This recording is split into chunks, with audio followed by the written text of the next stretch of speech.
Hello दोस्तों, आपका Shri Sai classes में स्वागत है। आज का जो टॉपिक है इकोनॉमिक्स का वो है different sectors at the time of the British rule. तो ऐसे कौन कौन से सेक्टर्स हैं जो कि ब्रिटिश रूल के टाइम पे इफेक्ट किए थे। सबसे पहले agriculture sector, industrial sector, foreign trade, demographic and infrastructure. तो आज जो हम कवर करने वाले हैं वो है agriculture sector and industrial sector.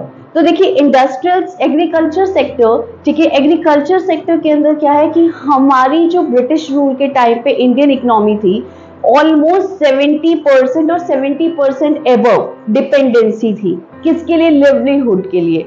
वहां पे उस टाइम पे ये नहीं सोचा जाता था कि जो आज हमारे यहाँ पे फार्मिंग हो रही है, प्रोडक्शन हो रही है, ठीक है, वो हम सेल पॉइंट ऑफ व्यू से नहीं करते थे कि जो हम यहाँ पे इस टाइम पे प्रोड्यूस कर रहे हैं या फर्टिलाइज कर रहे हैं या फार्मिंग कर रहे हैं, वो फार्मिंग हमारे सिर्फ जीवन व्यापन के लिए है। जो आज हम प्रोड्यूस कर रहे हैं जैसे गेहूं, बाजरा, वो हमारा सिर्फ इतना था कि हम अभी उगा रहे हैं और उसको खा रहे हैं, ठीक है ना। ये बिल्कुल पॉइंट ऑफ व्यू नहीं था कि हमने जो आज प्रोड्यूस किया आफ्टर लिवलीहुड, ठीक है, जब हमारा बेसिक नीड कंप्लीट हो जाए तो उसको हम सेल कर दें, ठीक है। तो यहाँ पे अब पहली चीज क्या थी, जब फॉरेन या फिर ब्रिटिश रूल था, ठीक है, ब्रिटिश रूल आने के बाद पहली चीज थी लैंड सेटलमेंट सिस्टम आया। लैंड सेटलमेंट सिस्टम मतलब क्या है, जिसे हिंदी में जमींदारी सिस्टम कहा गया। इसके अंदर तीन यहाँ पे पार्टीज हैं, ठीक है। पहली पार्टी जो है वो है जमींदार, ठीक है। इसके अंदर तीन पार्टी हैं। पहली है जमींदार, ठीक है। जमींदार वो इंसान है या वो पर्सन है जिनकी खुद की जमीन है। दूसरा है फार्मर्स, ठीक है, जिन जमींदार या पे जो फार्मिंग करते हैं वो फार्मर्स हैं। और तीसरा जो थे ब्रिटिशर्स, ठीक है। अब क्या थे, ब्रिटिशर्स लेके आए ये जमींदारी सिस्टम को। उन्होंने जमींदार के साथ कोलैबोरेट कर लिया। उन्होंने कहा कि आप जो है फार्मर्स को फुली एक्सप्लॉइट करो, फुली यूटिलाइज करो एज अ मशीन, ठीक है। उन्होंने कहा कि भाई फार्मर्स को पूरा यूटिलाइज करो और ज्यादा से ज्यादा प्रोडक्शन या फार्मिंग करो, और फार्मिंग करने के बाद, सेल करने के बाद जो आपको इनकम जनरेट हो रही है उसका कुछ परसेंटेज मुझे दो, ठीक है। वो हर एक पर्टिकुलर डे सेट था कि मान लीजिए आज 10 तारीख है तो वो हर 10 तारीख को एज एन एग्जाम्पल पहुंच जाते थे हर मंथ के, और वो कहते थे हमें लगान दो, ठीक है। ये वर्ड यूज किया गया, लगान, ठीक है। तो जिससे क्या हो रहा था, फार्मर्स का फुली एक्सप्लॉयटेशन हो रहा था, क्योंकि फार्मर्स जो हैं वो पूरी मेहनत कर रहे थे दूसरों की जमीन पर। और दूसरी चीज क्या थी कि अगर मान लीजिए जमींदार, ठीक है, यहाँ पे दोनों का नुकसान था, जमींदार का भी, फार्मर्स का भी। जमींदार किसी भी वजह से, ठीक है, अगर प्रोडक्टिविटी नहीं हो पाई, ठीक है, तो ऐसी सिचुएशन में वो जो ब्रिटिशर्स थे वो पहुंच जाते थे लगान लेने के लिए, और अगर लगान नहीं दे पाते थे तो ऐसा भी हो सकता था कि वो उसे जब्त कर ले जमीन को। Next version is a commercialisation of agriculture. Commercialisation means it's economic point of view, business बन गया। बिजनेस बनने की वजह से क्या हुआ कि लिवलीहुड तो हुआ ही हुआ, ठीक है, मार्केट में सेल करने लग गए किसकी, of the farming, of the producing, बाजरा, गेहूं, इन सब चीज की। लेकिन ये तो बहुत ही हमारा पॉजिटिव पॉइंट है कि कमर्शियलाइजेशन हो गया, पॉजिटिव पॉइंट है। पर नेगेटिव पॉइंट ज्यादा ये है कि भाई एक जमीन है, ठीक है, उस जमीन पे आप उपजाऊपन कर, मतलब उस पे जो है प्रोडक्टिविटी करते जा रहे हैं, ठीक है, प्रोड्यूस करते जा रहे हैं, लेकिन उस जमीन की जो उपजाऊपन है वो धीरे धीरे खत्म हो रही थी, क्योंकि ब्रिटिशर्स को सिर्फ और सिर्फ इकोनॉमिक बेनिफिट से लेना देना था। वो कोई भी ऐसा रोल बेनिफिट नहीं कर रहे थे कि भाई अगर थोड़ा सा इन्वेस्टमेंट ही कर दो जिससे आप बेनिफिट ले रहे हो, पर उनको सिर्फ और सिर्फ लगान से मतलब था।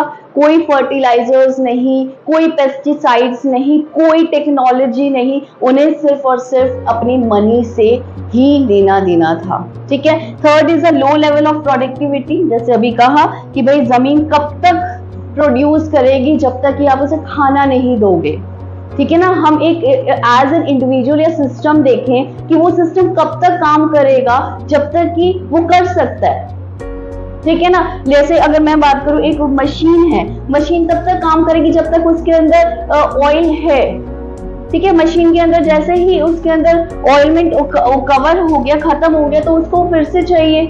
ऐसे एक इंसान है, पूरे दिन काम कर रहा है, उसे खाना चाहिए, जैसे ही उसकी कैपेसिटी कम हो जाएगी, वो कम काम करेगा। तो यही चीज थी कि यहाँ पे प्रोडक्टिविटी लो हो गई थी। Next is a scarcity of investment. भाई अगर मान लीजिए ब्रिटिशर्स पैसा नहीं दे रहे हैं, तो यहाँ पे जमींदार के पास, फार्मर्स के पास, उनके पास भी खुद पैसा नहीं था कि वो ये सोच रहे कि हम अपनी जमीन पे पैसा लगा लें, वो भी नहीं था, ठीक है। तो that's the first agriculture sector, ये कवर हो गया।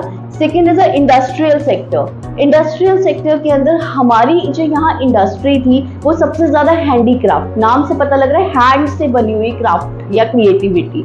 तो यहाँ पे हैंडीक्राफ्ट वर्क हमारा बहुत अच्छा था, स्किल्स लेबर थे हमारे पास, ठीक है, बहुत अच्छी यहाँ पे भरपूर मात्रा में ह्यूमन रिसोर्स थे। लेकिन उन्होंने क्या किया, हमारी हैंडीक्राफ्ट इंडस्ट्री को डी इंडस्ट्रियलाइज कर दिया, ठीक है। सेकेंड इज क्या करते थे वो, ये मेन पॉइंट है कि वो क्या करते थे कि हमारे यहाँ पे रॉ मटेरियल को अपनी कंट्री में चीप रेट पे लेके जाते थे और हमारे यहाँ पे बहुत ज्यादा हाई रेट पे सेल करते थे। Next is a lack of capital goods. पहली चीज क्या है, कैपिटल गुड्स वो गुड्स होते हैं जिसकी इन्वेस्टमेंट के बाद हमें बेनिफिट कई सालों तक होता है। मान लीजिए मशीनरी हमने कंपनी के अंदर खरीदी है, ठीक है, एक इंडस्ट्री में हमने मशीनरी ली है, तो उसका बेनिफिट हमें लॉन्ग ईयर्स तक होता है, ठीक है। That is called capital good investment. तो कैपिटल गुड इन्वेस्टमेंट भी नहीं थी। सबसे ज्यादा इंडस्ट्री में हमें क्या चाहिए, कैपिटल गुड। तो इससे हमें याद रहेगा इंडस्ट्री के अंदर क्या पॉइंट आएगा, capital good. Second is a handicraft, ये भी हमारा डी इंडस्ट्रियलाइजेशन पार्ट है। Next is a limited restriction of the public sector. देखो पब्लिक सेक्टर जो है वो सिर्फ उनका जो सेक्टर था बहुत ही लिमिटेड था। रेलवे में, कम्युनिकेशन कंपनी जैसे BSNL, MTNL, बहुत ही लिमिटेड वे था। अगर पब्लिक सेक्टर में ज्यादा होता तो गवर्नमेंट अपना उसके अंदर कंट्रीब्यूट करके हमें बेनिफिट दे सकती थी, लेकिन उनका जो लिमिटेड कंपनी थी उनका जो कंट्रीब्यूशन था बहुत ही कम था। Next is a low contribution to GDP।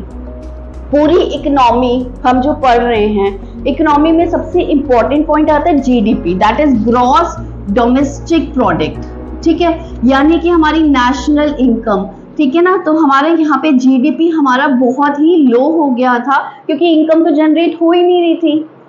जब इनकम जनरेशन है ही नहीं तो GDP कहाँ होगी, GDP तो होगी ही नहीं, क्योंकि भाई हम तो लगान भरने में लगे हुए हैं, इनकम तो बाद की बात है, पहले लगान तो कंप्लीट कर लें। तो ये हमारा जो GDP है बहुत ही लो लेवल हो गया था after entering of the British rule और द कॉलोनियल गवर्नमेंट, ठीक है। तो these are the points of the agriculture sector, industrial sector, ठीक है। अब हम कल जो हम कवर करेंगे वो foreign sector, demographic sectors and infrastructure. तो इसके लिए आप जुड़े रहिए। अगर आपको वीडियो पसंद आई तो लाइक और सब्सक्राइब जरूर कीजिएगा। Thank you.